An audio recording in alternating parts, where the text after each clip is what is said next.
বেশ নাটকীয়ভাবে স্বরাষ্ট্র উপদেষ্টা গতকাল গভীর রাতেই ঘোষণা করেন রাত ৩টায় একটা সংবাদ সম্মেলন হতে যাচ্ছে এবং সেই সংবাদ সম্মেলন হলো নাটকীয়ভাবে যেহেতু করেছে তাই এটাকে নাটক বলার অবকাশ আছে। কারণ কেন এত গভীর রাতে এই ধরনের একটা সংবাদ সম্মেলন করতে হলো এই প্রশ্নগুলো আসবে এবং উনি যা যা বলেছেন সেগুলো এত রাতে রাত ৩টায় ডেকে বলার মতো কোনো বিষয় ছিল কিনা সে প্রশ্ন আসছে। কিছুটা উত্তরও পাওয়া গেল, আমরা সেই জায়গায় আসবো। তার আগে তিনি সংবাদ সম্মেলনে মূলত কি বলেছেন সেটা নিয়ে একটু কথা বলতে চাই। তিনি বলছেন তার সংবাদ সম্মেলনে আমি দেখেছি পত্রপত্রিকায় এসছে, আওয়ামী লীগের দোসররা দেশকে অস্থিতিশীল করার চেষ্টা করছে বলে মন্তব্য করেছেন তিনি বলেছেন যে কোনো অবস্থায় এটা প্রতিহত করা হবে। তিনি বলেন যে আওয়ামী লীগের দোসররা দেশ থেকে অস্থিতিশীল করার জন্য সব ধরনের চেষ্টা করছে, দেশ থেকে সরিয়ে নেওয়া প্রচুর টাকা এই কাজে ব্যবহার করছে। এটা কোনো অবস্থাতেই করতে দেবে না সরকার, যেভাবে হোক এটা প্রতিহত করা হবে। তিনি আরও বেশি টহল কার্যক্রম বাড়ানোর কথা বলেছেন এবং বলেছেন সোমবার থেকে যেন কোথাও কোনো অপরাধ না ঘটে সেই ব্যবস্থা নেবেন। এটা যদি আইনশৃঙ্খলা রক্ষাকারী বাহিনী এই নির্দেশনা অনুসরণ করতে না পারে, কার্যকর করতে না পারে, তাদের বিরুদ্ধে ব্যবস্থা নেওয়া হবে। এবং উনি বলছেন দিনে দিনে আরও উন্নতি হবে, অবনতি হবার প্রশ্নই আসে না। এবং উনি দাবি করেছেন, আমি ভিডিওটা ওনার সম্মেলনটা দেখেছি, সেখানে তিনি দাবি করেছেন যে খুবই খারাপ অবস্থার পুলিশ বাহিনীকে তিনি অনেকটাই কর্মক্ষম করে তুলতে পেরেছেন। অনেক অপ্রীতিকর ঘটনা ঘটছে, সেটা গ্রেফতার করা হচ্ছে না কেন সেই প্রসঙ্গে তো বলছেন। তিনি আবার জানিয়েছেন গ্রেফতার করা হয়েছে। উনি উদাহরণ দিয়েছেন কয়েকদিন আগে যে চলন্ত বাসে ডাকাতি হয়েছে, সেই ডাকাতির লোকজনকে গ্রেফতার করা হয়েছে। তার পরবর্তীতে শিক্ষার্থীরা নারীরা বলছেন যে তারা ধর্ষণের সংখ্যা বাড়ছে, সেরকম কোনো উদ্যোগ নেওয়া হচ্ছে না। তিনি বলছেন মা বোনদের ভয়ের কোনো কারণ নেই, তাদের ব্যাপারে আমরা সবসময় কনসার্ন, তাদের যেন সমস্যায় পড়তে না হয় সে ব্যাপারে তারা ব্যবস্থা নিচ্ছেন। আচ্ছা, এখন যে ব্যাপারটা জরুরি সেটা হলো গতকাল রাতে বা সন্ধ্যায় আসলে কি হলো, কেন উনি আসলেন। অ্যাপারেন্টলি মনে হতে পারে বনশ্রী এলাকার একটা ছিনতাই, একজন স্বর্ণ ব্যবসায়ী, তার কাছে 20 ভরি স্বর্ণালঙ্কার ছিল এবং একই সাথে 20 ভরি না, যে পরিমাণটা আমার ক্লিয়ার মনে নেই, সাথে টাকা ছিল। তাকে প্রকাশ্যে তার বাড়ির সামনে গুলি করে সেগুলো ছিনতাই হয়েছে। এই ভিডিওটা ছড়িয়ে পড়েছিল। এমনকি একটা পত্রিকায় দেখলাম যে স্বরাষ্ট্র উপদেষ্টার যে সংবাদ সম্মেলন সেখানে যাওয়ার পথে একজন সাংবাদিক ছিনতাইয়ের শিকার হয়েছেন। সো ওটা নিয়ে প্রচুর আইনশৃঙ্খলা রক্ষা নিয়ে আলাপ হচ্ছিল। ইনফ্যাক্ট এই আলাপটা গত কয়েকদিন থেকেই হচ্ছিল, কিন্তু শেষ পর্যন্ত তিনি আসলে কেন বসলেন সেটা নিয়ে তাকে প্রশ্নও করা হয়েছিল। আমি আসলে মূল কারণটা আমরা যদি একটু পড়ি। একজন সাংবাদিক প্রশ্ন করেন, আপনার পদত্যাগ দাবি করা হয়েছে কিছু সময় আগে। ঢাকা বিশ্ববিদ্যালয় এলাকার শিক্ষার্থীরা বিক্ষোভ মিছিল করেছেন, সমাবেশ করেছেন, তারা আগামীকাল দুপুর পর্যন্ত সময় বেঁধে দিয়েছেন আপনার পদত্যাগের জন্য। এই বিষয়টিকে আপনার নজরে এসেছে? জবাবে জাহাঙ্গীর আলম চৌধুরী বলেন, তারা আমার যে কারণে পদত্যাগ করতে বলে ওই কারণগুলো যদি আমি উন্নতি করতে পারি তাহলে তো আর পদত্যাগের প্রশ্ন ওঠে না। তারা তো চাচ্ছে আইনশৃঙ্খলা পরিস্থিতির উন্নতি, আইনশৃঙ্খলা পরিস্থিতি যেন উন্নতি হয়, আমি সেই ব্যবস্থা করছি। আইনশৃঙ্খলা পরিস্থিতি আগের থেকে অনেক উন্নতি হয়েছে এবং এটা আরও উন্নতি হতে থাকবে। আচ্ছা, আইনশৃঙ্খলা রক্ষার অবস্থা আসলে ভালো না, কোনো সন্দেহ নাই। এর মধ্যে প্রচুর ভ্যালিড কারণ আছে। শেখ হাসিনা পুলিশ বাহিনী বস্তুটাকে একেবারে ধ্বংস করে দিয়ে চলে গেছেন। ফলে শেখ হাসিনার পতন এবং পালিয়ে যাওয়ার পর পুলিশ রীতিমতো পালিয়ে গিয়ে ফিরে এসে তার সে মরাল স্ট্রেংথ তৈরি হয়ে পুলিশ কাজ করতে শুরু করা খুবই চ্যালেঞ্জিং এবং 6 মাস যথেষ্ট সময়ও না। আমরা নাগরিকরা এগুলো বুঝি, কিন্তু সমস্যা আসলে অন্য জায়গায়। সেটা হচ্ছে ইদানিংকাল সময় এই ঘটনাগুলো, নিরাপত্তা বোধ মানুষের যেটা আছে সেটা কমার মতো ঘটনা ঘটছে অনেক বেশি। প্রচুর ছিনতাই হচ্ছে দিনে দুপুরে, সন্ধ্যায়, রাতে, গভীর রাতও লাগছে না ছিনতাই হতে, ডাকাতি হচ্ছে, ধর্ষণের সংখ্যা বেড়েছে। মানে কেউ না সংখ্যা কত বেড়েছে কি বেড়েছে স্ট্যাটিস্টিকলি জিনিসগুলো দেখানোর চেষ্টা করেন। একটু আওয়ামী ধরনের চর্চা এগুলো বলবো। একটা কথা মনে রাখতে হবে, জনগণের নিরাপত্তা বোধ একটা পারসেপশন।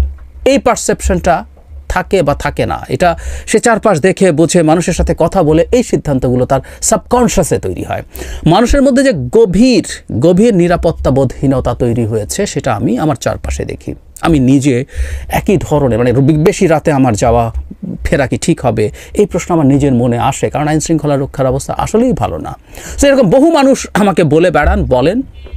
এটা আমি বলছি না যে মানে অনেকে বলেন আর কি যে এটা বলার মাধ্যমে সরকারকে খারাপ দেখানোর চেষ্টা, না। আমরা একটা কথা বলেই রাখবো সব সময় যে এটা আমাদের সরকার, এই সরকারকে যাবতীয় সমস্যা নিয়ে যখন আমরা আলোচনা করি, সমালোচনা করি, এটাকে শুধরে নেওয়ার জন্য সমালোচনা করি, আলোচনা করি, তাদের ভুল ত্রুটি দেখিয়ে দেওয়ার চেষ্টা করছি। যেমন আমি বলি এই কথা, আগে আমি স্বরাষ্ট্র উপদেষ্টা তার পদে থাকবেন কি থাকবেন এই আলাপও শুরু হয়েছে, কিন্তু তার আগে যদি আমি এইটুকু বলি, সেটা হচ্ছে ওনাকে কি আমরা একটা জেনুইন এনভায়রনমেন্টে রেখে পরীক্ষা করতে পেরেছি? ধরুন ওনার অধীনে কৃষি মন্ত্রণালয় আছে, আমি প্রায় এই কথাটা বলি, বিশাল একটা মন্ত্রণালয়, তো ওনার স্বরাষ্ট্র মন্ত্রণালয় সামলাতেই ওনার সাথে আরও 2-3 জন ডেপুটি মিনিস্টার প্রয়োজন, প্রতিমন্ত্রী, উপমন্ত্রী প্রয়োজন এখনকার বিদ্যমান প্রেক্ষাপটে। সেটা না করে তাকে আমরা কৃষি দিয়ে দিয়েছি।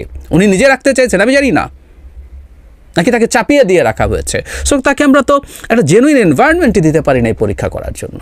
তো তাহলে এর দায় কার? এ দায় সরকারের, এবং সরকারের ছেলে খেলা আমার কাছে মনে হয়। এই কারণে এক্সক্লুসিভলি ডেডিকেটেড ওয়েতে দেয়া, এবং কীভাবে সরকার সমাধান করবে জানি না। অনেক আলাপ আলোচনা আছে, আমরাও জানি, দেখি। একজন উপদেষ্টা বিশেষ সহকারী নিয়োগ করা হয়েছে, তাকে নিয়ে সমালোচনা আছে, দেখছি অনেকে কতগুলো ভ্যালিড পয়েন্ট দিয়ে সেই সমালোচনা করছেন। অনেকে নতুন যে আইজিপি আছেন, এবং এই আইজিপি নিয়ে কর্মরত পুলিশ অফিসারদের মধ্যে ক্ষোভ আছে, এটা আমি নিজে ব্যক্তিগতভাবে জানি। সিনিয়র অফিসারদের মধ্যে খুব স্বাভাবিকও। অনেক পুরনো একজন আইজিকে এনে পদায়ন করা হয়েছে। কমিশনারকে নিয়েও দেখলাম কেউ কেউ সমালোচনা। আমি নিশ্চিত নই কোনগুলো কি আছে না আছে, কিন্তু মোদ্দা কথাটা হচ্ছে সিস্টেমটা রান করছে না, সিস্টেমটা চলছে না, সিস্টেমটার মধ্যে প্যারালাল কোনো ম্যানেজমেন্ট আছে কিনা, এসব প্রশ্ন অনেকে তুলছেন। আমার ওদিকে আসলে যাওয়ার দরকার নেই। সমস্যাটা জনগণ দেখছে, সরকার ডিসাইড করবে কিভাবে সে এই সমস্যার সমাধান করতে পারে। অনেকে গুরুত্বপূর্ণ সব লজিক্স আনছেন, যে ঢাকার সব পুলিশ অফিসারকে ঘাট ধরে বা ঢাকার বাইরে পাঠিয়ে দেওয়া হলো, বাইরে থেকে নিয়ে আসা হলো। পুলিশ আসলে খুব র্যাডিক্যাল পরিবর্তন করে ফেললে হয় না। পুলিশ তো আসলে তার সোর্স থাকে, তার এলাকা সম্পর্কে ধারণা থাকে, এগুলো আসলে খুব র্যাপিড, খুব ফাস্ট, সব কিছু আমূল পাল্টে ফেলা টাফ হয়ে যায়। কিন্তু এই কাজগুলো প্রবলেম তৈরি করে থাকতে পারে। এগুলো কী কারণে হয়েছে এগুলো আমাদের দেখার দরকার নেই, এগুলো সরকার তার জায়গা থেকে বিবেচনা করবে, কারণ এই কাজগুলোর জন্য দায়িত্বপ্রাপ্ত হচ্ছে সরকার। কিন্তু এটুকু তো নিশ্চিত যে আইন শৃঙ্খলার অবস্থা দিনে দিনে অবনতি হচ্ছে, এবং সরকার কোনো ভিজিবল স্টেপস নিচ্ছে না। ভিজিবল স্টেপস মানে আমি ইভেন স্বরাষ্ট্রমন্ত্রীর পদত্যাগ চাওয়া হয়েছে। আমি মনে করি যে আইনশৃঙ্খলা যেই জায়গায় এসে পৌঁছেছে সেই জায়গায় তার পদে না থাকাই উচিত। আমরা একটু অন্যভাবে চেষ্টা করা দরকার, আমার কাছেও মনে হয়। ইভেন কেউ কেউ আলাপ তুলছেন, উইচ আই বাই, এই ন্যারেটিভটা আমি অ্যাগ্রি করি। মিস্টার শাখাওয়াত যখন প্রথম স্বরাষ্ট্র উপদেষ্টা হয়েছিলেন তিনি ভালো করছিলেন, এবং উনি আরও ভালো করতেন বলে আমি মনে করি। এর কারণ হচ্ছে এই জায়গায় দুজন মানুষ, দুজনই মিলিটারি থেকে আসা, কিন্তু একজন লেফটেন্যান্ট জেনারেল জাহাঙ্গীর যিনি আছেন মানে অত্যন্ত টপ, উনি চিফ হলেই আর জেনারেল হতে পারতেন, এছাড়া চিফ না হলে সর্বোচ্চ যে পদে যাওয়া যায়। কিন্তু একটা মিলিটারি চালিয়ে আসা মানুষের জন্য আসলে বেসামরিক প্রশাসন বোঝা খুব সোজা না। কিন্তু জেনারেল শাখাওয়াত যেহেতু নির্বাচন কমিশনে কাজ করেছেন 5 বছর, তিনি বেসামরিক প্রশাসন এবং পুলিশের কাজ করার সিস্টেম, তাদের সাথে কাজ করা, তাদের সাথে ডিল করা, এগুলো উনি ভালোভাবে শিখেছিলেন। ওনাকে সরিয়ে নেওয়া ভুল হয়েছে বলে আমি তখনও বলেছি, আমি এখনও মনে করি। যে কারণে তাকে নেওয়া হয়েছে সে সময় হয়তো উনি এভাবে না বললেই ভালো হতো, কিন্তু তার জন্য রীতিমতো তাকে সরিয়ে যিনি পুলিশ বাহিনীকে খুব দ্রুত অ্যাক্টিভ করে ফেলছিলেন, সেটা ডিজাস্টার ছিল। এখন রিশাফলিং তার ক্ষেত্রে তাকে এনে এই আলাপও কেউ তুলছেন, তাকে আবার এই দায়িত্ব দেয়া, এটা একটা সমাধান হতে পারে। বা আর কেউ, মানে মোদ্দা কথাটা আমি মনে করি বিভিন্ন কিছু করে দেখা দরকার। আর আরেকটা কথা আমি প্রায় বলি, আবারও বলছি, ডেভিলস হান্ট নিয়ে যখন কথা হয়েছে, সেনাবাহিনীকে আমরা যখন ম্যাজিস্ট্রেসি দিয়ে মাঠে রেখেছিলাম তখনও সেনাবাহিনীকে রাখতে হয়েছে, কিন্তু সেনাবাহিনীর ট্রেনিং আসলে এই দেশের অভ্যন্তরে আইন শৃঙ্খলা রক্ষা না, ও ট্রেনিং তা না, তার নেটওয়ার্ক তা না। নেটওয়ার্ক থাকে পুলিশের, একজন পুলিশের সোর্স থাকে, ইনফরমেশন থাকে, প্রত্যেক থানার আওতাধীন এলাকার সব তথ্য তার কাছে জানা থাকে। এই জিনিসগুলো দিয়েই আসলে পুলিশকে দিয়েই পুলিশিং করাতে হয়, সামরিক বাহিনীকে দিয়ে পুলিশিং হয় না। সামরিক বাহিনীকে মাঠে ম্যাজিস্ট্রেসি দিয়ে রাখার আমি ওই সময় একটা কারণে সমর্থন করেছিলাম, যেহেতু পুলিশ নেই এবং সামরিক বাহিনী যদি এভাবে থাকে এটা ডেটারেন্ট হিসাবে কাজ করবে, এটা দেখে ভয় পাবে অপরাধীরা অপরাধ করতে। কিন্তু আমরা এখন দেখছি এটা একটা বিপদও তৈরি করছে যে সেনাবাহিনী মাঠে আছে এবং এটা ডেটারেন্ট হিসাবে কাজ করছে না। সুতরাং এটা সেনাবাহিনী মানে আমাদের সর্বশেষ জায়গা আস্থার, সেই জায়গাটা নষ্ট হওয়ার সম্ভাবনা তৈরি হয়েছে। সুতরাং সরকারকে খুব দ্রুত পুলিশকে দিয়ে আইন শৃঙ্খলা রক্ষার ব্যবস্থা করতে হবে, এবং তার জন্য যত রকম পদক্ষেপ নেওয়া দরকার সেগুলো তারা নেবেন। এবং প্লিজ কোনো স্ট্যাটিস্টিক্স নিয়ে মানুষের সামনে আসবেন না। আমাদের এত জনগণের কতজন রেপড হইতে পারে, লন্ডনে আমি কে যেন দেখলাম দেখাচ্ছেন এই দেশে কটা হয়, যদিও রেপ কটা হয় আর পত্রিকায় আসা দিয়ে যে হিসাব হয় না এই জ্ঞানটুকুও নাই। লন্ডন বা উন্নত দেশে রেপ কেসগুলো যেভাবে ফাইলড হয়, কেস হয়, বাংলাদেশে অসংখ্য রেপ কেস ফাইলড হয় না, এগুলো মানুষ যাই না, এগুলো লুকিয়ে ফেলে। আমরা এই সমাজে বসবাস করি, আমরা জানি। এবং রেপের ডেফিনেশন, ইউরোপের বহু দেশে রেপের ডেফিনেশন অদ্ভুত। এটা নিয়ে লেখাও লিখেছিলাম। জাফর ইকবাল যখন সুইডেনের রেপকে বাংলাদেশের চেয়ে বেশি দেখাচ্ছিল, তখন সুইডেনের আইন কাকে রেপ বলে, সেটা হলে বাংলাদেশের কী অবস্থা হবে আমরা অনেকে ধারণাও করতে পারি না। যাই হোক, ওই তর্কে যাচ্ছি না। স্ট্যাটিস্টিক্স আনার কিছু নাই, সরকারের দিক থেকেও দেওয়া উচিত না। যেটা উচিত সেটা হচ্ছে সরকার যদি ঠিকঠাক মতো কাজ করে, মানুষের মধ্যে স্পন্টেনিয়াসলি, সাবকনশিয়াসলি মানুষের মধ্যে আসলে এই নিরাপত্তা বোধটা অটোম্যাটিকলি তৈরি হয়ে যায়। এটা তৈরি করতে হবে, যায়ও অটোম্যাটিকলি, এটা কেউ জোর করে পারবে না, আবার ফেরতও আসবে।